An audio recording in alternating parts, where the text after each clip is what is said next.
কৃষ্ণ। আজকের একটা নতুন টপিক এবং নতুন প্রশ্ন নিয়ে আপনাদের কাছে উপস্থিত হয়েছি। প্রশ্নটা হচ্ছে এটাই যে ভগবান কৃষ্ণ এই বিশ্ব সংসারে তিনি সবাইকে তিনি সৃষ্টি করেছেন, কিন্তু দেখুন এই জগতে কেউ বা সাধু, কেউ বা চোর, কেউ ডাকাত, কেউ বা তিনি সাধুত্ব হয়ে তিনি এই ব্রহ্মাণ্ডে তিনি সংসারে তিনি চলছেন।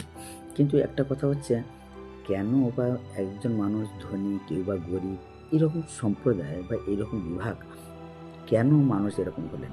ভগবান সৃষ্টি এইভাবে তিনি কেন করলেন? এটা নতুন একটা টপিক নিয়ে আপনাদের কাছে প্রশ্নটার উত্তর হচ্ছে এটাই যে দেখুন, প্রতিটা মানুষের স্বতন্ত্র বা স্বাধীনতা প্রতিটা মানুষেরই আছে।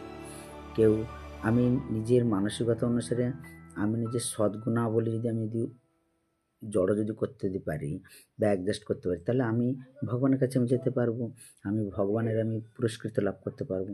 কিন্তু যদি আমি চোর হই, তাহলে আমি জগতে আমি মার খেতে থাকবো। ঠিক তেমনিভাবে আমাকে জেলখানায় আমাকে আশ্রয় দেবে।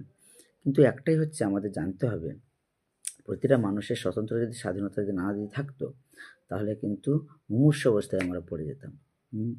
তাই আমাদের তিনি যেমন জগতে দিন আছে বলে রাত্রি যেমন আমরা দুঃখটা যে কতটা বুঝতে পারছি, বা রাত্রি আছে বলে দিনের যে সুখটা যে কতটা আমরা বুঝতে পারছি, ঠিক তেমনিভাবে যদি সাধু যদি না থাকতেন, তাহলে আমরা চোরের যে ক্রিয়াকলাপ আমরা বুঝতে পারতাম না।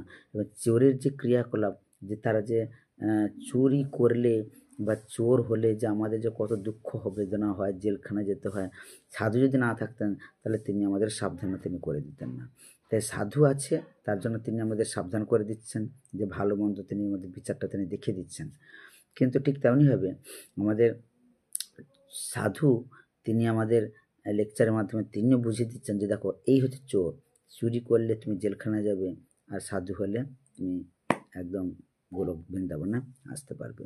তাই জন্য আমাদের সাধু, চোর, ডাকাত, গরিব, ধনী এসব আমাদের মধ্যে সম্প্রদায়ের মধ্যে তিনি ফেলে দিয়েছেন।